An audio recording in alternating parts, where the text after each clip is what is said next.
think this latest story has made my head spin in a way that even the initial allegations, as deeply horrifying as they were, didn't. Today, yet another bombshell in the Harvey Weinstein saga. An explosive new story in The New Yorker, written by Ronan Farrow, reports on just how far Weinstein went in allegedly trying to silence and intimidate not only his accusers, but the journalists working to expose his alleged sexual misconduct. What this story pulls back the curtain on is a set of tools that I truly did not know were available to the most powerful men in this country when they are bent on stopping allegations against them. Farrow alleges Weinstein hired elite private security agencies, at least one of which deployed undercover agents to befriend a number of his accusers in order to obtain personal information and then use it to discredit them should they decide to come forward. I have been silenced for 20 years.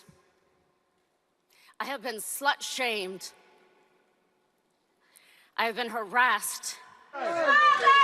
One of those women allegedly targeted by Weinstein's operation was actress Rose McGowan. She said it was like the movie Gaslight. She said that she was living for a year in a world of funhouse mirrors. What is so striking about this story is just how far this effort went and how elite the operatives used were. One of those groups was Black Cube. That is an elite Israeli private intelligence agency staffed by former Mossad members in some cases. These are highly trained operatives who excel in using false identities, who construct front companies to cover for their false identities.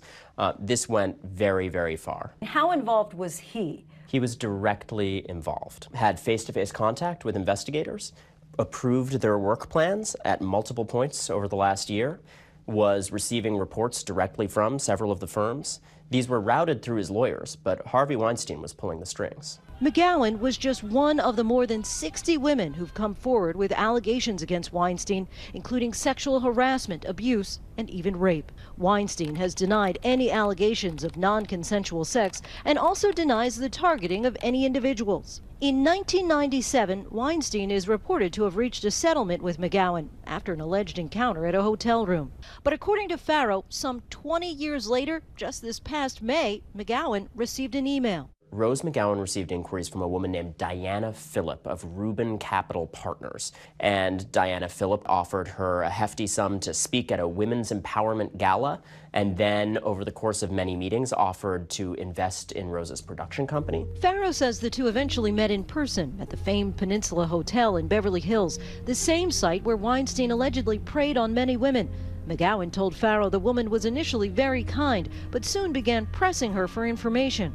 And unbeknownst to Rose, Diana Phillip was recording tens of hours of audio from those conversations and sending that information back to Harvey Weinstein, her alleged attacker. And in fact, Diana Phillip was not a real person. Diana Phillip was a false identity used by an operative for Black Cube. According to Farrow, the deception didn't end there. He says there were additional operatives. In a contract obtained by The New Yorker and signed by Weinstein's lawyer David Boies, Black Cube agreed to hire an investigative journalist to conduct interviews with these women and promptly report to the client the results of such interviews by the journalist. This journalist contacted Rose McGowan, as well as Sopranos actress Annabella Sciorra, who recalled the suspicious conversation, saying to Farrow, "It scared me that Harvey was testing to see if I would talk." Just last week, Sciorra came out alleging that in the 90s, after driving her home, Weinstein forced his way into her apartment, held her down, and raped her.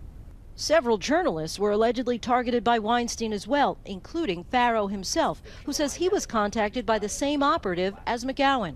What did she say to you? She was working on a women's empowerment initiative, and wouldn't I, as a male advocate for women's rights, like to be a part of it?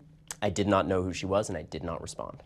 Allegedly, operatives also tried to stop the publication of an article in New York Magazine, which included aggressive human intelligence operations around one of the reporters at that magazine, detailed psychological profiles of the editor of that magazine, a profile of the ex-wife of the reporter that explicitly says, "We will use this as leverage if the story runs." The idea that they are posing as journalists to try to gather negative information on the accusers crosses any ethical line. Farrow also says he came across a document compiled by yet another firm, PS Ops. He alleges this company, acting on behalf of Weinstein, focused on uncovering his sources, as well as those of a New York Times journalist, Jodi Kantor, who was also investigating Weinstein. Listing every possible interaction, detailing sources that both Jodi and I spoke to, who then reported back to Weinstein and detailed the questions we were asking. PS Ops, a Los Angeles-based security firm, allegedly created detailed dossiers on various people. In one PS Ops profile of Rose McGowan, there are exhaustive lists of negative internet posts about her. There are sections entitled Past Lovers, for instance, adverse character witnesses, people willing to say negative things. This was an all-out campaign to discredit and smear these women. But much like the plot of a Weinstein film, there's a twist. David Boies, the same lawyer who previously represented Weinstein and signed the contract with the intelligence firm in an attempt to discredit accusers and journalists, was also representing the New York Times in a libel suit at the same time.